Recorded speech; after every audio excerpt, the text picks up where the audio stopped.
Please put items in your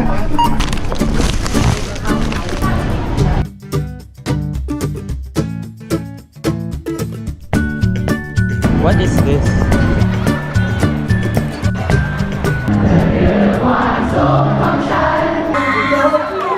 Yes, malay ko kung sino yan. Everything changes.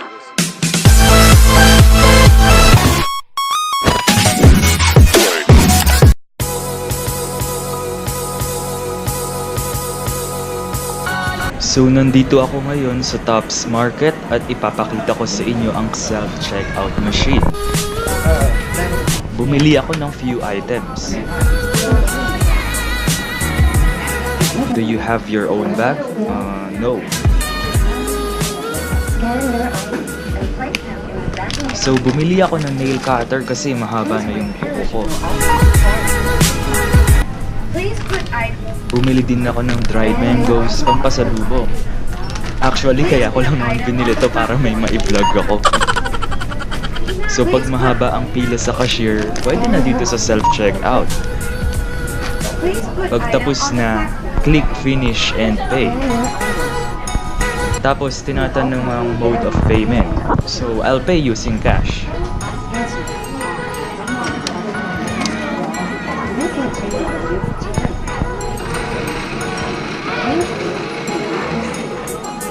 Pwede rin magbayad using credit card or coupons.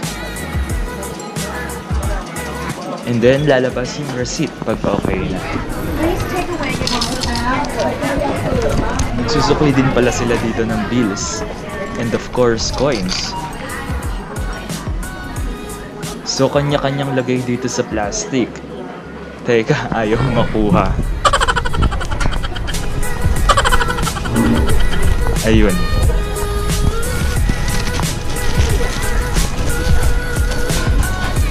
So, honesty policy dito.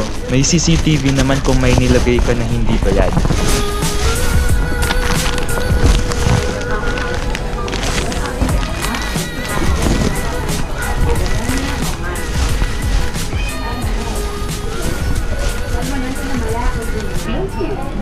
Wow, may pa-thank you pa pag natapos ka na. Nade-detect pala nila pag tapos ka na.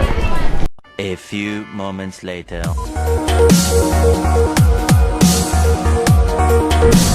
So ito ang map ng Bangkok downtown. Magkakakonekta pala lahat ng malls dito.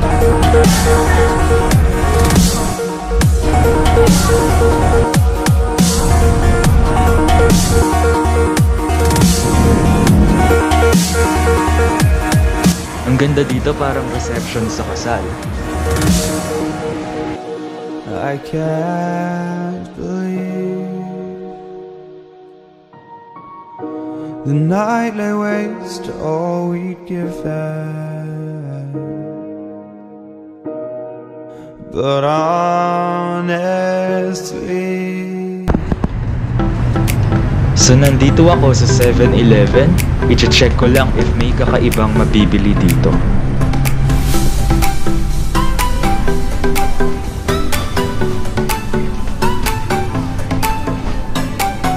Ang haba ng 7-Eleven na ito, hanggang dun sa dulo mayroon, parang supermarket. So marami ditong tinda na kung ano-anong pagkain na hindi ko mabasa yung nakasulat.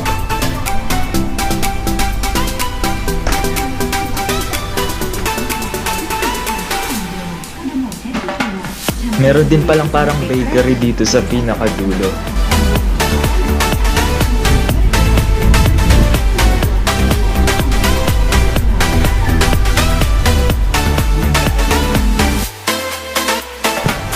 So ito yung mga pasalubong items na madalas na nare-receive ko sa mga office mates kong galing Bangkok.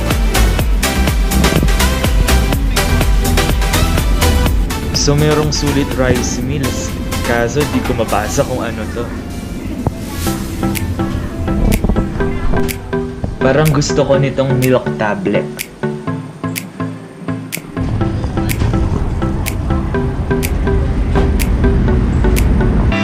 Later.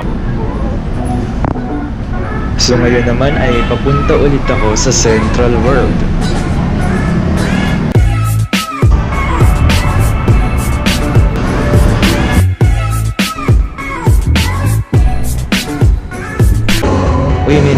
insert dito sa department store.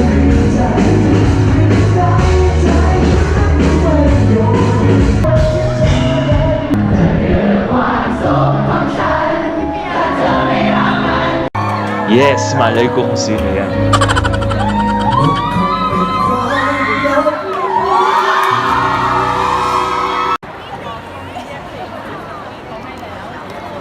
Comment down below kung kilala nyo kung sino sila. Parang mga K-pop to.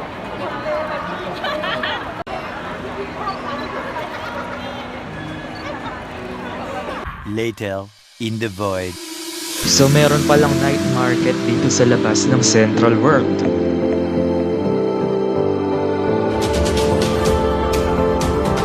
Madaming street foods.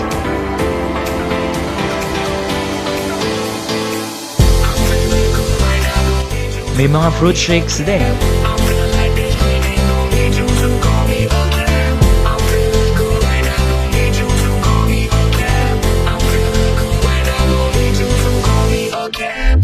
Madami din pala ditong kung ano-anong mga deep fried snacks. May fried seafoods, may fried crab. Ang daming food choices at pasalubong items. Kaso busog na ako eh.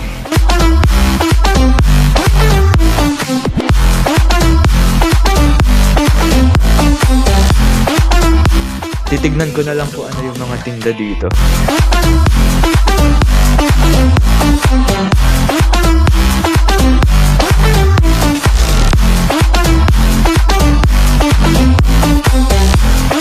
Drinks na lang siguro yung bibilin ko.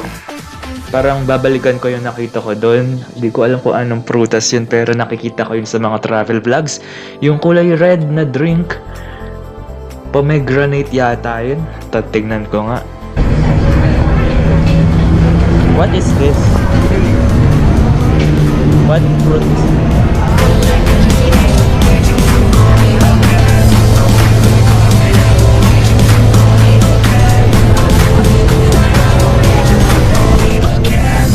How much?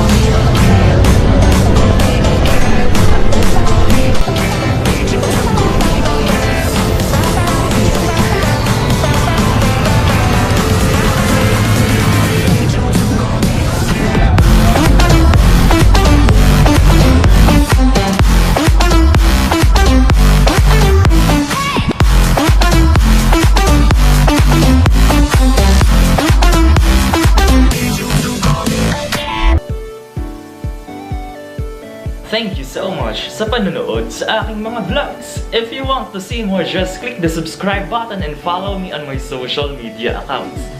Peace!